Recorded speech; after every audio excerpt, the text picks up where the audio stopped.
how did RHINO Man come into your life? I don't know if you remember. I know you were working at Friendly Human. That's where we met eventually. But how was this project presented to you? Yeah, like, I mean, you were saying, you know, I worked at Friendly Human, and we were doing some kind of nonprofit videos and stuff. And Justin Walker, which we both know very well, that basically was like, hey, we have this project in South Africa with Matt, and we didn't know Matt at the time, so.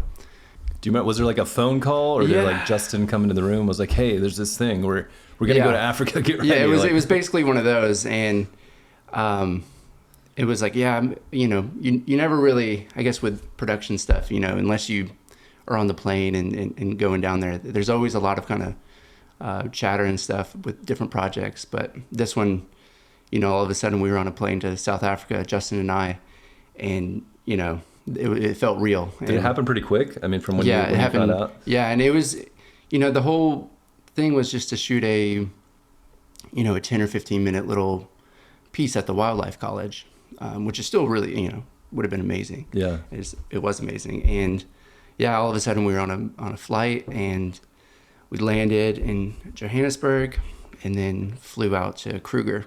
Was that your first time to Africa? That was my first time to Africa. What was that experience like? Were you pretty excited to get there? Did you have any ideas in your mind of like what this would be like? Yeah, I mean, I grew up watching a lot of nature documentaries and, you know, all that kind of stuff. So it's like actually landing and being there was just surreal. What was Joburg like for you when you first got there?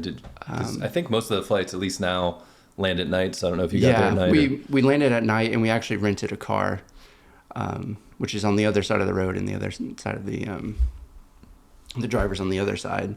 So that was, you know. Who did Justin? Justin ended up driving, and yeah, we're driving, you know, and we actually, I think we went. It was in the winter months, so it was actually cold when we arrived.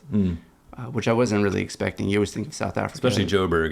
Yeah, it was like kind of a brutal cold or something. It was shocking. You're like, where are we? Yeah, I was like, it's dark, it's cold. You know, you're jet lagged and whatever. So yeah, we ended up driving to Kruger that trip. So like you landed, got in a car and drove to Kruger, which is like a 6-hour drive. Yeah, it was like 6 hours drive. You know, you're dodging potholes and. Yeah, was Justin ready for the potholes? I mean, yeah. It is a pretty hectic drive. I've done that a couple times. You're definitely in it at that point.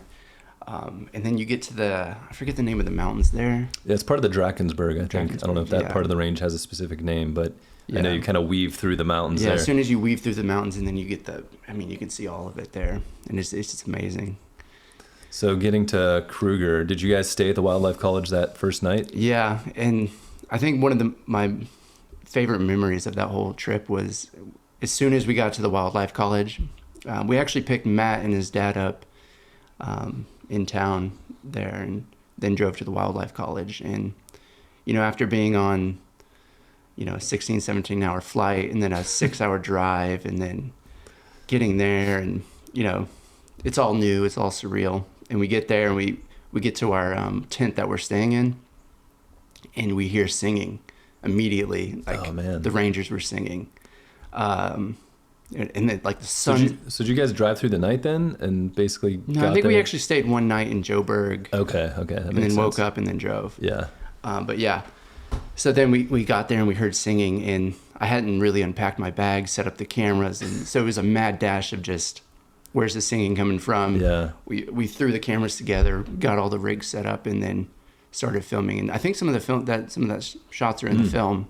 Yeah, those shots were beautiful. They're kind of towards the end of the film with the Rangers dancing and singing and celebrating. I think that was the first record button that I hit. That's pretty incredible. Was those shots, and I just. The light was magical too. The light was so nice. Perfect light, like, and their voices. I mean, yeah. I think that was like one of the best.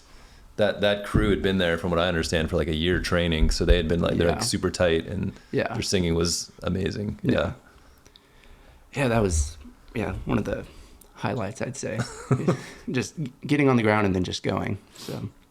So what kind of happened on that first trip? Is that when you met Matt for the first time, when you guys picked him up? Yep, we met Matt, and what'd you think of that character? You know, From the very beginning, just didn't trust him. No, I'm just kidding. No, absolutely not. I think the first time, so we picked him up at the airport, him and his dad, and I sat in the back seat, and we had so much gear in our Lavina. Was the name of the car. It was Lavina. We had so much gear that in the back seat, there was gear between Matt and I for like a hour drive or something. Yeah. So the first hour that I met him, we were talking kind of like He's like through the little cracks. Through the little cracks, yeah. But oh man, yeah, Matt, I've learned so much about nature and conservation and all that immediately from Matt. I mean, he just kind of throws it out there, and it's his blood. Yeah, absolutely. Yeah. So you guys were in Kruger at the Wildlife College. Did you capture part of a selection on that first trip? Is that when you met Ruben for the first time? That's when we met Ruben. And I mean, just to go back, we kind of dove into this RHINO MAN project.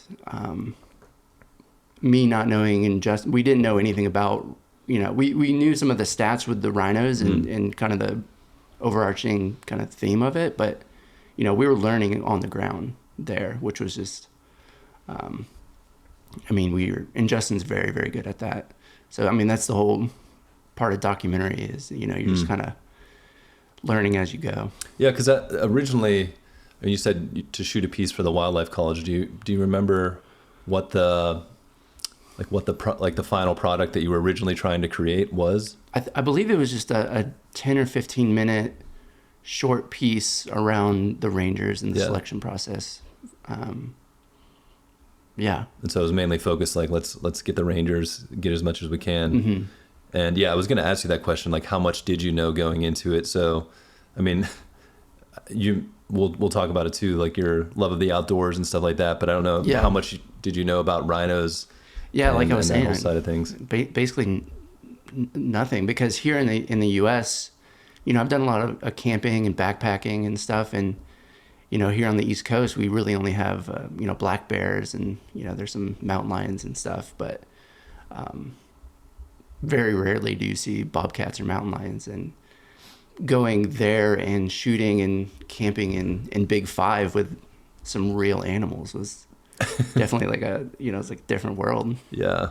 Yeah, I think at least for me, like when I went there for the first time, it's the first time I had that feeling of like, oh, like if you're just like lost out here in the bush, like there's things that are going to eat you. Like it's that primal experience that we've kind of lost for the most part here in the States. Like you said, you can get into like grizzly bear or mountain lion country and get that feeling, but you really have to work at it to get out there. Yeah. So that first trip, can you talk about like how long were you guys there? What was it like as you were kind of stumbling through trying to figure out what the heck you're shooting or capturing and what these Rangers are doing? Yeah.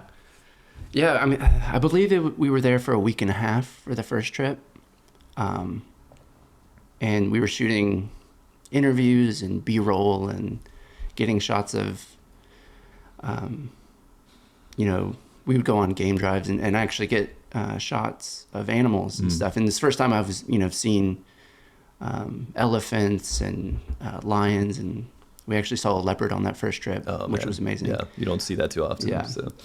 But the whole time we were there, and I think for a week, we would go out on game drives, but we didn't see any rhino, which was kind of telling for their situation. But yeah, the whole trip, and then, we're shooting this piece about rhinos and we don't have any rhino footage. So it was like, but towards the end of the trip, we found a couple rhino to film. Yeah, some wild rhinos. Did you encounter a carcass or anything on that trip? On the first trip, we did not. So yeah, on the second trip, we actually did. But yeah, I mean, yeah, that was intense. If you enjoyed this episode, please subscribe, like, and review our podcast on YouTube, Spotify, and Apple.